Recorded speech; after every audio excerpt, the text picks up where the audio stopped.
You might be asking yourself, why am I not making the kind of money I want to make as a real estate agent? Or more importantly, why am I failing with the current goals that I have? Now, that's true for everybody that's either not selling a lot of real estate or is doing pretty well, but wants to do a lot better. The real question is, why am I failing as a real estate agent? Why am I not hitting the type of goals that I'm looking to achieve? Welcome to today's morning meeting. I'm Greg Luther, the one guy that meets with you every single week to help you in growing your real estate business. And that's going to be our topic today, is how do I grow my business? Why am I not generating the kind of business that I'm looking for? I'm doing a great job. I represent my clients well. I'm legal, moral, and ethical. I'm doing all the marketing that I can do. Why am I not attracting enough business? Today, we're going to talk a little bit about why that is. And I think it's going to be kind of a big revelation. The number one problem for a lot of agents is they're trying to promote their self rather than their service or what it is that they offer, their offer itself. Now, I want you to think about this for a minute. Why should I use you?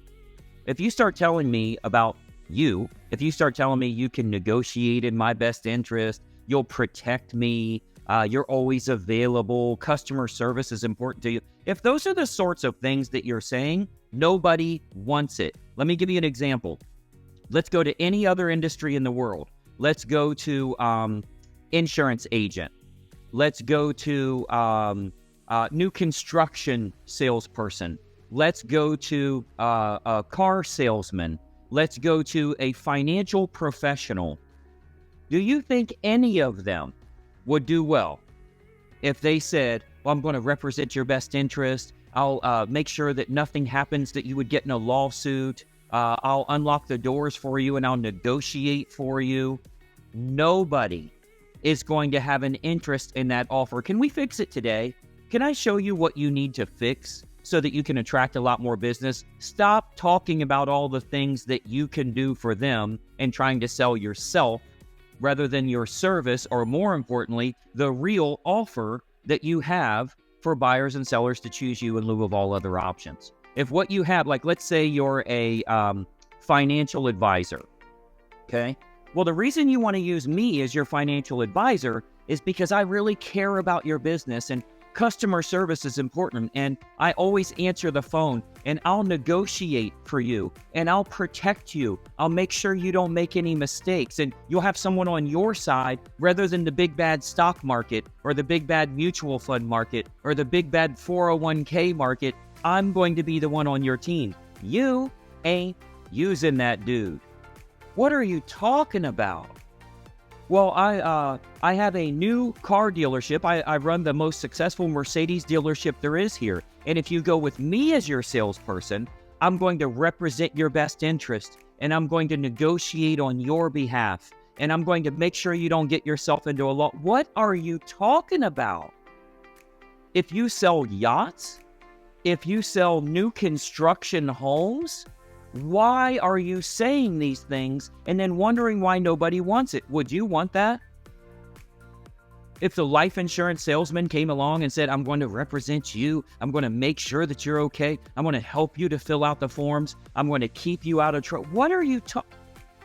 How is that an offer that you would think the general public would want that? So let's say, we've got two different things. We're dealing with buyers and we're dealing with sellers. So let's say we're dealing with home buyers. Why should I use you in lieu of all other options? Start writing those things down, and that's the crap that we say. You know what works better? Well, I can get you access to unlisted and pre-market homes before they hit the open market. Once I know your desired area, price range, neighborhood, certain amenities you want in your next home, it's probably one of those desirable type homes that a lot of people want.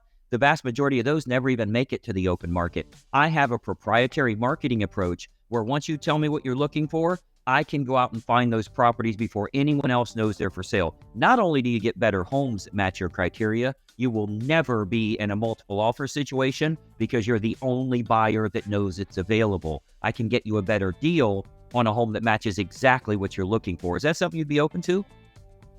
The hell are you talking about? You answer your phone all the time. Customer service is important. I'll negotiate on what? You're going to negotiate on the one that has 17 offers? You're going to do a good job negotiating?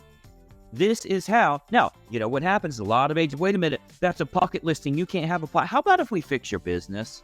How about if you stop trying to find problems with what you're offering to the public? And because, by the way, if you sell a for sale by owner, that's not a pocket listing. You're allowed to sell a for sale by owner. Now we're negotiating commissions on both sides because you're negotiating with whomever you're representing here. You've always been able to do this. And if I send out a proprietary mailer, as an example, to a neighborhood and 3 sellers reply to me, those sellers are for sale by owner. They are not represented, including not being represented by me. I'm selling it to my buyer. That's a far better offer. Well, what are we going to do for sellers? Oh, I really care about your business and I'm always available and I'll talk to you all the time and I'll let you know of market updates and I'll negotiate the contract in your best interest. What are you talking about? Do you see why they don't want that?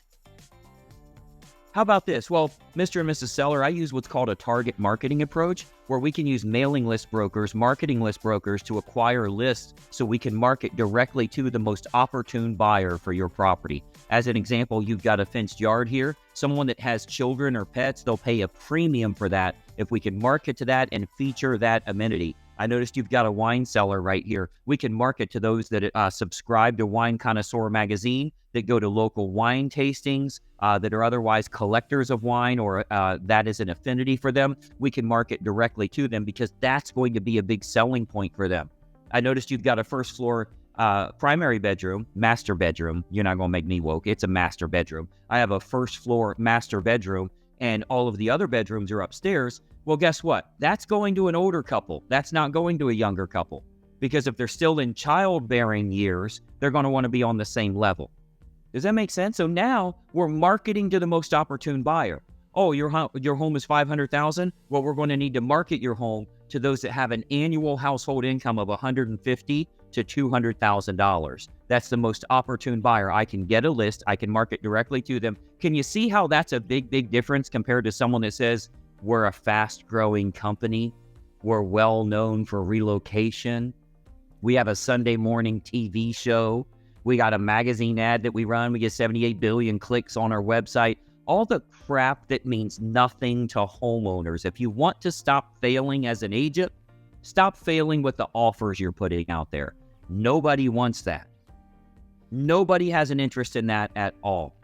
So I want you to start thinking about, how do I improve my offer to the public? Because if I can give them what they want, if I can stop saying the same thing every agent, because by the way, when you do these things, when you get them access to unlisted homes, when you do target marketing for sellers so it goes to the most opportune buyer and can potentially sell at a premium, all of those things that you do, you're still going to care about their business, negotiate in their best interest, always represent them, keep them out of a lawsuit, all of the things that everyone else says. You're not giving that away. You still do it. It's still important, but it's what everyone does.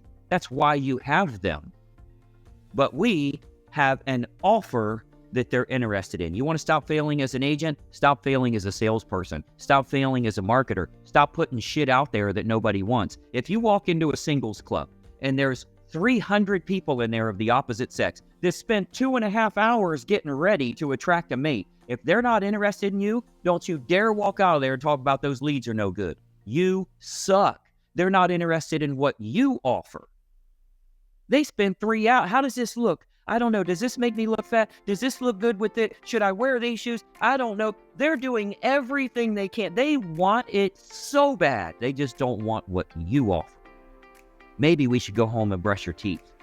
Maybe we should get some shoes that don't have the holes in them and worn out, and the jeans that you shouldn't be wearing right now, and that shirt, you look ridiculous. Maybe we ought to cut your hair. Maybe we ought to make this offer look a little better to the public, because here's 300 motivated people that don't want to work with you. If you generated 150 leads here's the only thing we know about those leads. They're shopping for homes online. They're calling agents. They're leaving their personal information for agents to call them back. They're complaining that agents never call them back. And when you get a hold of them, you think they're not motivated? Why? Because they said they didn't want to move for 2 years? That's what they're supposed to say. That's what the seller says when you meet with them. Well, if we don't get our price, we don't have to move. We could stay here for 2 years. And you see it come up the next week with another agent. Your offer sucks. You have to fix this. If you fix this, this is the number one thing that I do for all of the agents that I work with nationwide. We fix their offer. All of a sudden they become attractive. This is the, making the swan, right? Cleaning them up a little bit and putting them out. Oh my gosh, look, he was burly and his hair was growing everywhere. And we cleaned him up. We got his nails filed. We did everything we should do. So he looks nice in public. That's what your business needs to do. Your real estate practice needs to be repackaged so that it's more appealing to the public.